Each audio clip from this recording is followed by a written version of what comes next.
Guys, what is going on? Welcome to today's episode of the Seven Figures Club podcast. Today we have an amazing guest for you. We've got Spencer SNAKARD. And as you guys know, the goal of this podcast is to give you the tools, the strategies, and the mindset to join that Seven Figures Club, to build net worth, to build a business, and to get in the top 5% of business owners who actually, generate over 7 figures a year in sales. 95% of those do not. I believe today's guest is going to be a powerful, person to give you the strategies, to give you the mindset, because a lot of this is mindset so that you can get into that club.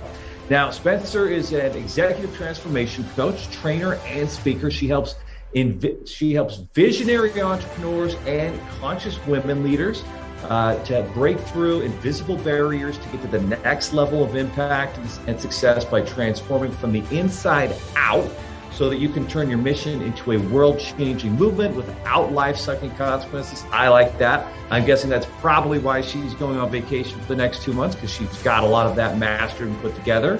And it's also not just about achieving more accomplishments through though you can do loads of that too, but it's also about living with freedom. It's about living with joy, in full alignment with who you really are and what you're here for, what matters most in every aspect of life. Fulfillment is what we're all after, no question about it. Healing old wounds, releasing old patterns, stepping forward. I'm sure we're going to talk about limiting beliefs.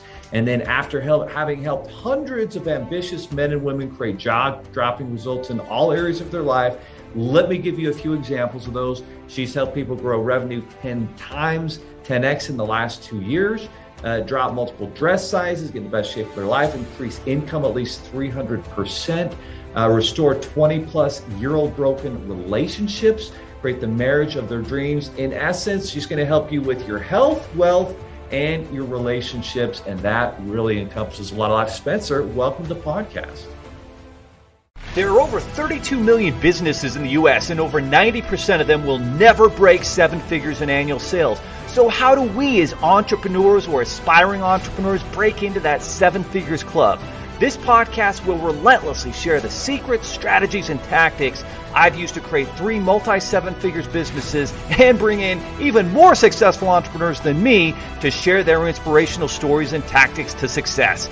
You can create your dream business and life right now. So buckle up and let's go.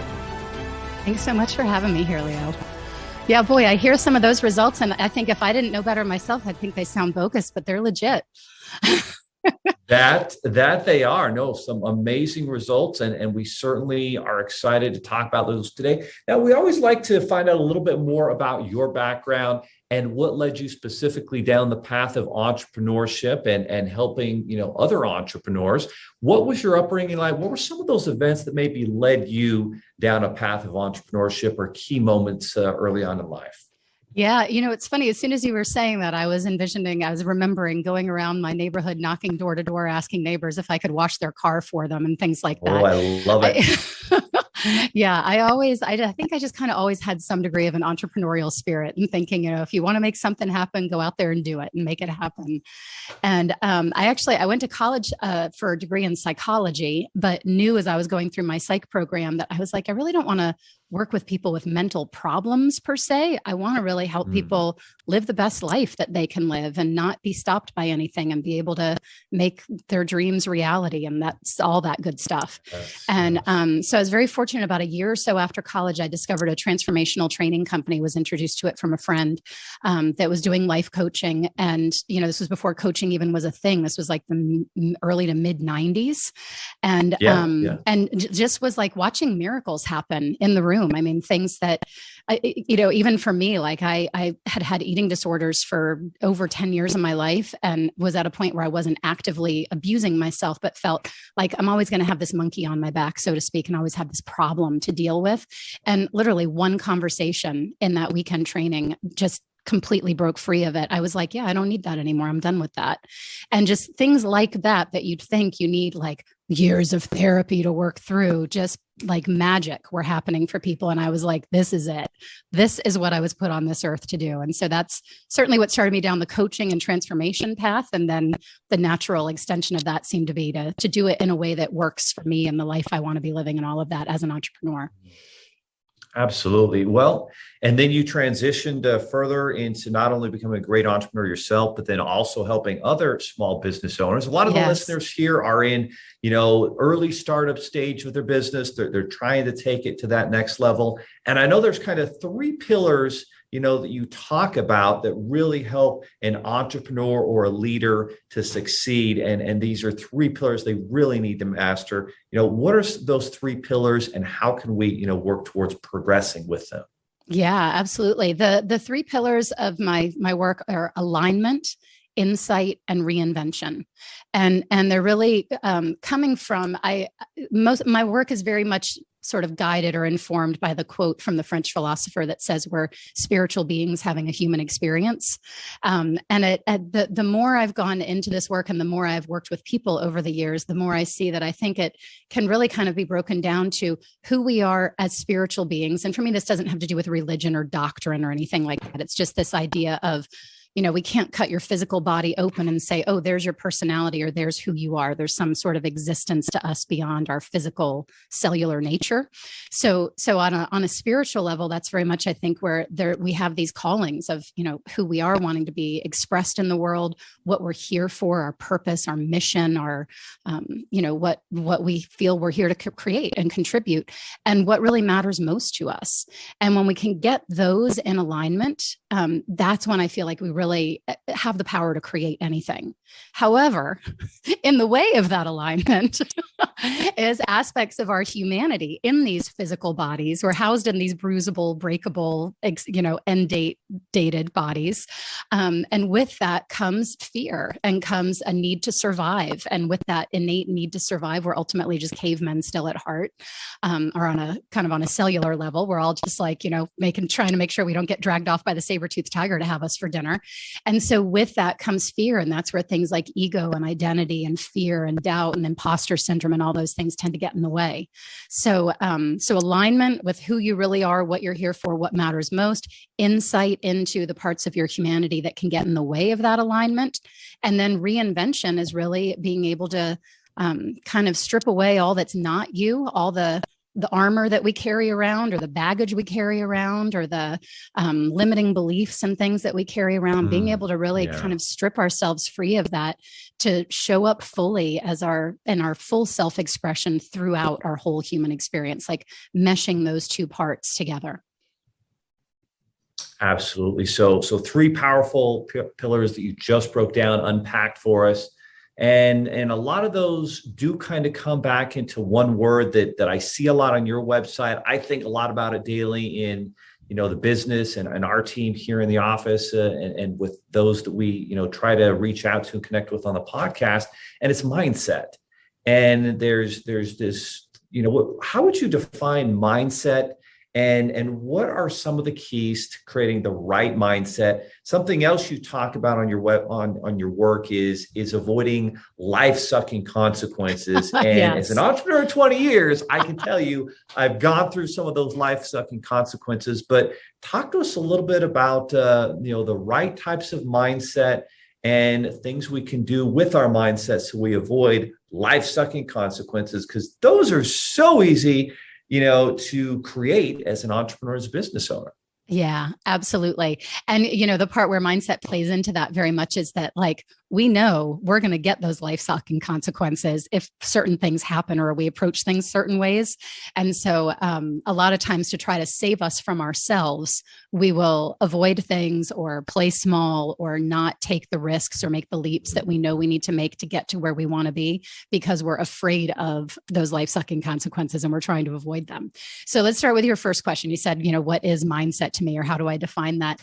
To me, I think of mindset as really how you see the world and yourself and your place in the world. It's like the view, it's like the lens you experience life through. And I think of this like if I was going around with a pair of blue tinted glasses, the world would appear blue to me. Or if I looked at something yellow, I would actually think it's green, because blue and yellow make green. So my lens is really creating my experience and my view of reality. And we often think that, if I think it, or if I feel it, or if I see it, or if I believe it, then it's true. And that's the way it is, which is, why we have been at war for thousands of years in parts of the world and have the right and the left fighting each other. I'm right. No, I'm right. The whole thing. So all that ties in too, but tying it into business, again, our view of reality and of what's possible and all of it really is sort of filtered through the lens that we look through. And so that lens is your mindset. And really with mindset, I think a lot of times people will think of it as, oh, well, just think happy thoughts or just think positively or do some visualizations or tell yourself some affirmations. I'm not opposed to those things. I feel sometimes when I say it that way, like I'm making fun of it, and I'm really not making fun of it because I think there is value to it, but in and of itself is not going to get the job done. We need to really be able to understand what's going on underneath the surface that's driving us, because the thoughts you think that then become your beliefs and your reality are really creating the possibilities you see or don't see, the actions you take or may not be taking, and ultimately the results you produce or may not be producing to the level you want to be producing them. And I have a story I could share of a client actually who came to me with a very relatable, I think, example. Yeah. So a woman came to me, she'd been in business, I think for almost 8 years. She'd been kind of hammering away at it, trying to build her business. She had just gotten to a point where she was hitting $10,000 a month. So about $120,000 a year. And she said, I definitely want to make more. She said, but maybe like 20 or 30,000 a month. I'm not one of those people that wants to make $1 million, which I thought was very intriguing and a perfect story for this podcast in particular. And I thought, well, that's interesting. I said, look, I'm not saying you should want to make $1 million, but I'm really curious why you specifically don't want to make $1 million. So with her permission, we went in to explore that a little more. And it became pretty apparent from that first conversation that she, I said at one point in that first conversation, like, it seems like you've kind of got this either or, like either you can have a really successful business that makes a lot of money and gives you the freedom and independence and fun to travel the world and do the things you want to do, or you can have the relationship that you want, but you can't have the business and all the other good stuff that you think comes with that. And she was like, well, yeah.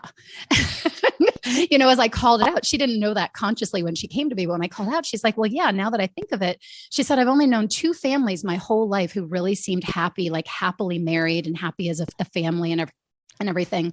And she said, and they hardly had any money. And my friends in those families could never do anything. They couldn't go to the movies or go on trips or different things because they just weren't able to afford it ever. She said, and then the people that were really successful and did have money and could do fun things like my family and others, she said, my parents were multiple times divorced, or other people that I knew that were maybe still married, but miserable in the relationship. She's like, it seemed like you can't have success and love. And so for her, both areas of her life were mediocre, maybe. Like she was kind of just doing enough to be okay, but really because she was a very high achieving person and had visions of great things for both of those areas, she felt like she was failing at both. And she was feeling like, what is wrong with me? And why is this not happening? And why am I not there yet? And all of this. And so as we started to kind of work through this, she even came back the second session to me and she said, it's the craziest thing. I was on a plane this weekend and I saw all these really seemingly happy and love couples in business class. She's like, and if they're in business class, they must have money. And I've never even seen that before, like that people could actually be happy and have money. And so as we really started to explore more, like, is this true? Is this reality? And what else could be possible? And what do you want to create for your life with this? She started to see things different ways. She started to take new risks. She started to invest more in her business because really by not wanting to make $1 million, which, I want to clarify for your audience, some of you might be like, well, that's stupid. The whole reason I'm listening here is because of course I want to make $1 million. So your thing may not be her thing. You might not have the same specific fears or limits that she had. But the point here is we all have some kind of limit. And for her, that limit was keeping her from it was like she was putting the brakes on her business because she didn't want it to get too good. Because if it got too good, she would have life-sucking consequences in other places. And so, she started to then say, well, maybe I do want to take more risks and I do want to push this further and see what I can do with the business. She started investing in Facebook ads and making some different offers and doing things differently business-wise. Also, she met someone new and started being a different person in relationship than she'd ever been before. She said, I really, now that I think of it, feel like I've never let anyone really see me in a relationship. Like I've always been pretending to be who I think I need to be for them or who they expect me to be. And so she started being more herself and creating a much deeper, more fulfilling relationship than she'd ever had. And within a few months of working together, she was hitting minimum $40,000 months. But by the end of our 3-month engagement, we were up for renewal right when Corona hit. And so she was worried about cash flow and said, I'm not going to renew yet. Let me see how I do on my own for a little bit. And was on track from the work we had done. Started hitting minimum $40,000 months. Within a year and a half, was hitting $100,000 months. Said at the end of our engagement, maybe that million doesn't sound so bad after all.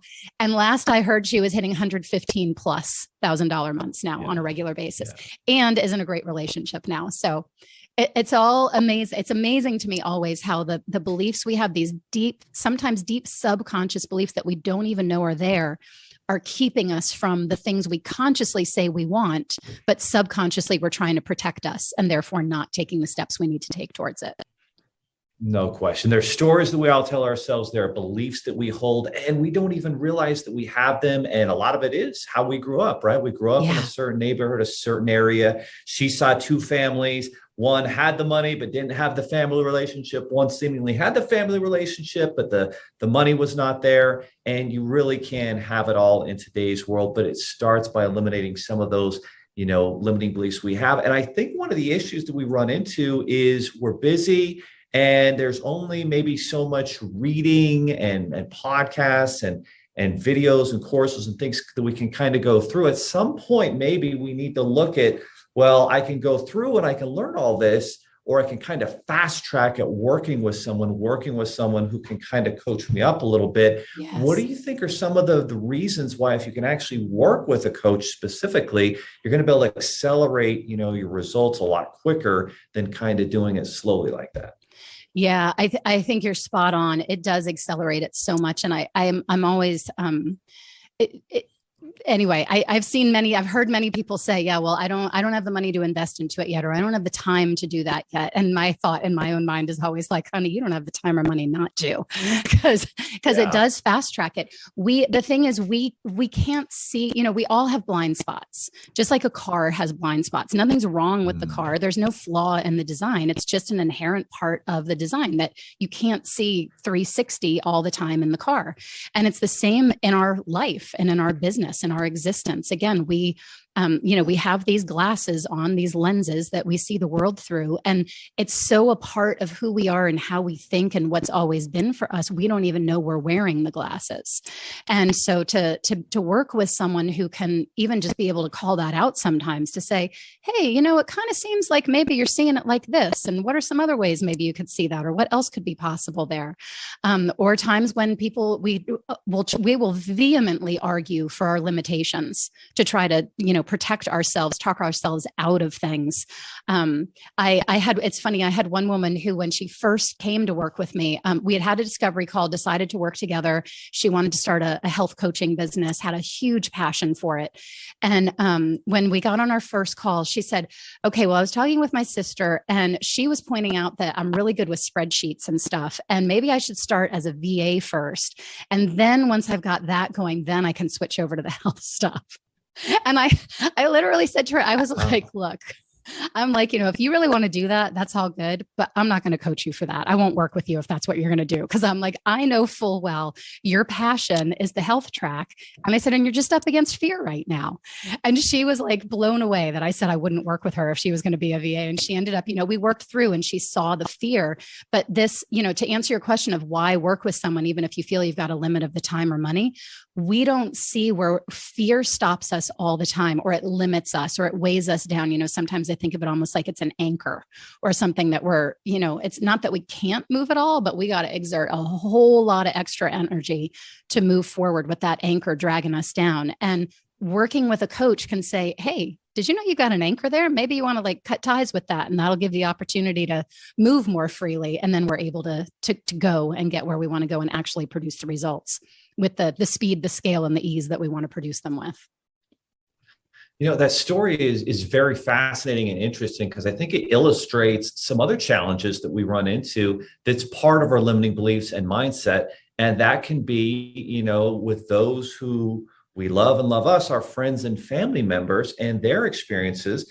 This lady was willing to change her entire focus and just kind of put her dream life on hold pursuing that, because her sister said, well, actually, you're kind of good at this. You should just do this instead.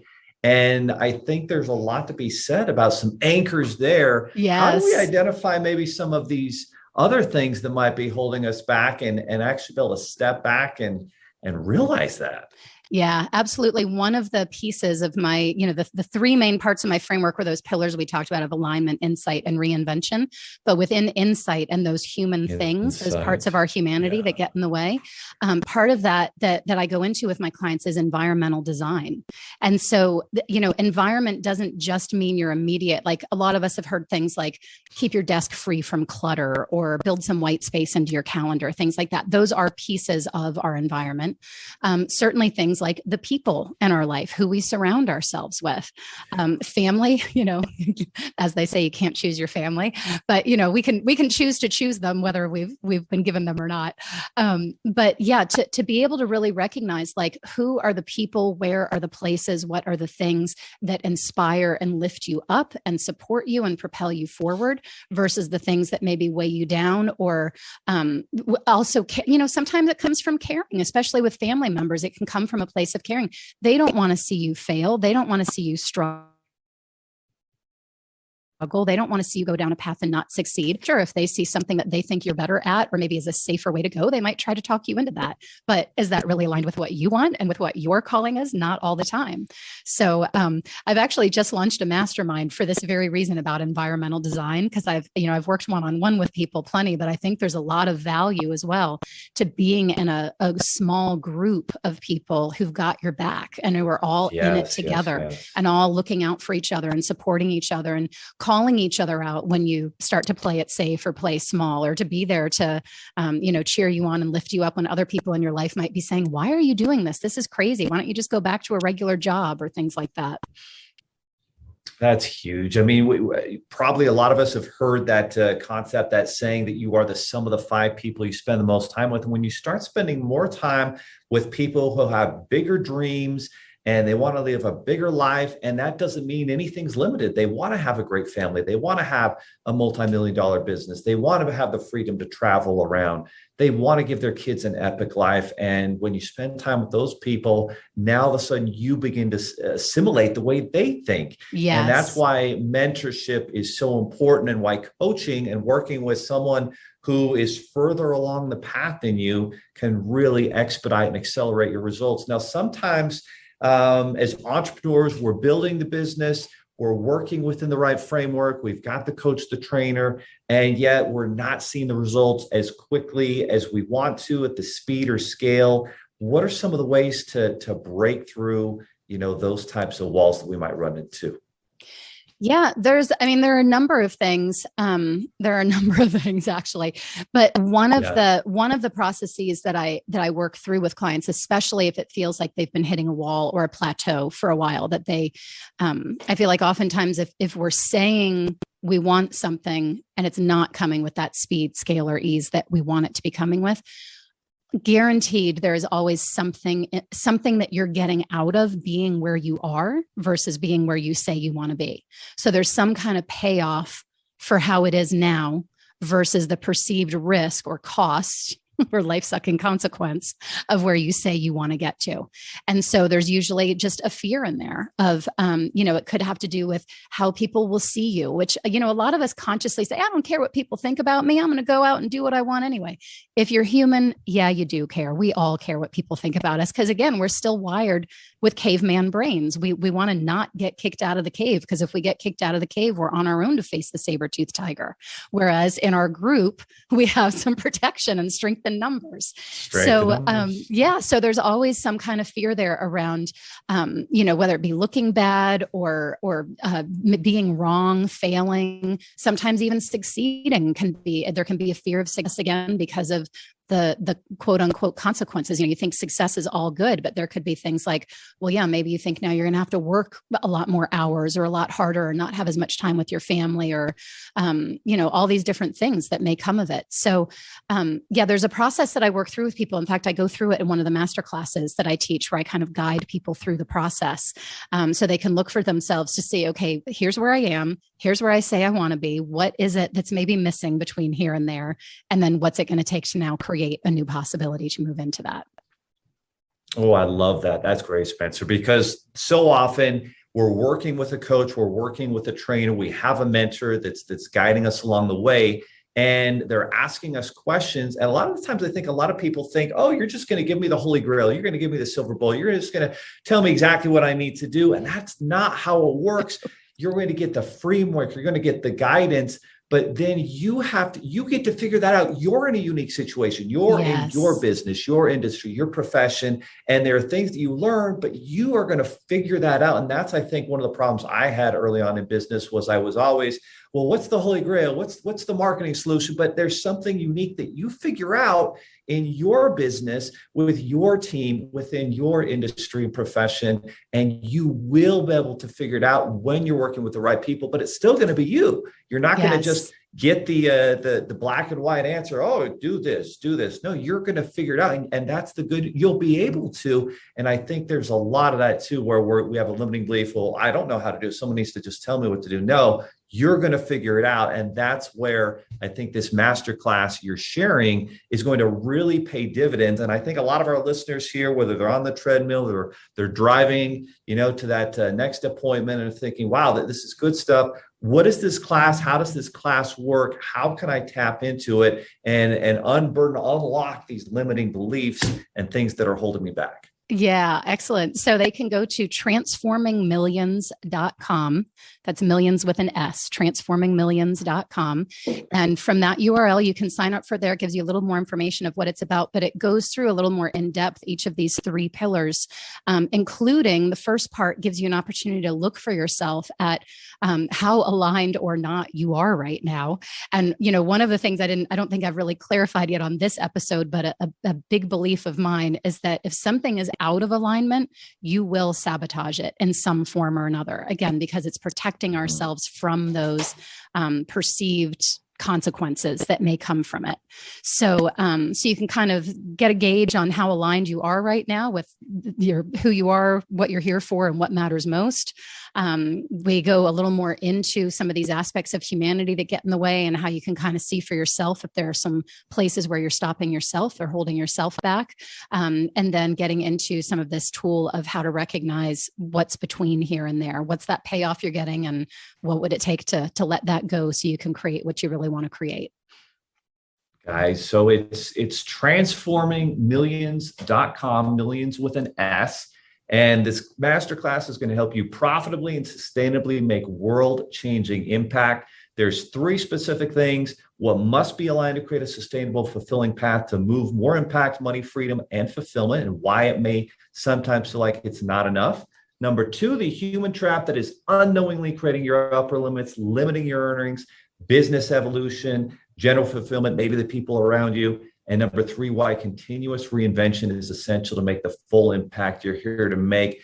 Let's end this episode on reinvention. Number 3 here, because sometimes we see some success, and at some point there's got to be a reinvention. There's got to be another step. I always think of the career of Madonna, who, boy, that lady was always reinventing herself and always decade to decade doing something and taking it to the next level. I thought that was a good example of it. But tell us a little bit more about reinvention, because I think that's kind of a step where we start to run into walls. And again, there's got to be some reinvention. Yeah. You start talking about Madonna reinventing, and I'm thinking some people might be listening going, wait, do I have to go make out with Christina Aguilera now? No, not yet. So, I mean, you can if you want to, if you're able to. So, so reinvention. Yeah. So, a lot of what is behind reinvention for me when I speak to it that way is that what's gotten you where you are is very likely not what's going to be able to get you to the next step. If it was, you'd already be there. So being who you've been and doing what you've done has gotten you where you are, which I'm sure is fabulous and great and magnificent, nothing wrong with it. But we have this innate yearning to be stepping into more and creating more. I mean, you look at anything in nature even, and it's always growing and expanding. And we as humans are always growing and expanding and wanting more. And so with that, it's a lot of, really, to me, reinvention is very much about letting go of what's not you. What's, some of those things where we've been keeping ourselves safe and protecting ourselves to get where we really want to be next. And by that, I mean, we all take on an identity of sorts, like the smart one, the successful one, the fun one, the super achieving one. But the thing is, like, we have to be that, or at least it feels to our human fear and needs like we have to be that. And there's this subconscious fear of, well, if I'm not that, then what would happen? Everything would kind of fall to pieces, or who would I be without that? And yet the thing is, like, a super achiever has to always achieve. The smart one has to always be right and can't fail. And so with that, that's sometimes where we put those limits on ourselves. Like, if I have to be right and can't fail, I'm going to be less likely to take certain risks because I might fail with those risks. So reinvention, I think it's a constant process of really looking at what do I want next? What am I being called to next? And who do I need to be, or who do I need to become? What do I need to do differently to get there? Because if being and doing what I've been doing would work, then I'd have it. But I don't. So what's next? Well said. Well said. Well, guys, a lot of value bombs that Spencer has dropped on you today. As always, at the end of these podcasts, we want to encourage you not to passively listen and learn and be entertained and say, wow, that's a cool concept. Those are good things. That's, 3 pillars that would really help me in my business. We want you to take action. So again, if you haven't gone to transformingmillions.com, please do register for this free game-changing, life-changing class. Again, if you want to succeed, it's all about hanging around the right people who have already done it on that level. And if you do that, success can be yours in all areas of life. No limiting actions here. Just because you have to work hard and succeed in business doesn't mean you can't have a great family and a great life and a great lifestyle. It's just all about being very purposeful and deliberate in the way you plan out that life. Well, Spencer, thank you so much for being a guest on the podcast. The last word is yours in terms of the actions that people should take right now from where they're at. What's the next step for them? What's the one thing they can do today, in addition to attending your masterclass that's going to move the needle? Yes, of course. In addition to the masterclass. So, give some thought even right now as we're closing out this of what is the one thing you want in the next 6 months? And are you being the person and doing the things that are going to get you there? And I'm going to bet most people on some level will have something to say, maybe I'm not fully doing it or fully going after it. Take a look at what that is that you want and commit to one thing that you can start to put in place this week, whether it be new ways of being, maybe taking risks you haven't taken before, or showing up differently, or doing something you've been afraid of doing. Maybe you've been thinking, God, I really should start a TikTok. I've been hearing great things about that. I should get out on TikTok. Yes. Go make a TikTok video this week. If there's something, that's how I'll sum this up, is to say, if there's something you've been afraid of doing that would be a game changer, and there's just been some fear around doing it, go do it. Oh, that is so good. I'm going to do that today. That's exactly what I needed to hear. Awesome. All right, Spencer. Well, thank you so much for being a guest. Value Bombs. Again, guys, it's transformingmillions.com. Take action. Go check it out. And next time we will see you on the 7 Figures Club podcast as you join that club and continue to grow. Thanks so much for being a guest. And thank you to the audience for listening and taking action. And we'll see you guys next time. Are you looking for more 7-figure secrets, content, or even how you can launch your own recession-proof business? Then check out 7figures.com. That's the digit 7, FIGURES.com, where we share more videos, stories, strategies, funding solutions, entrepreneurial education, and even the secret business type that's recession-proof. Thank you for listening, and if you're finding value in our podcast, please give us a 5-star and invite others to join the club.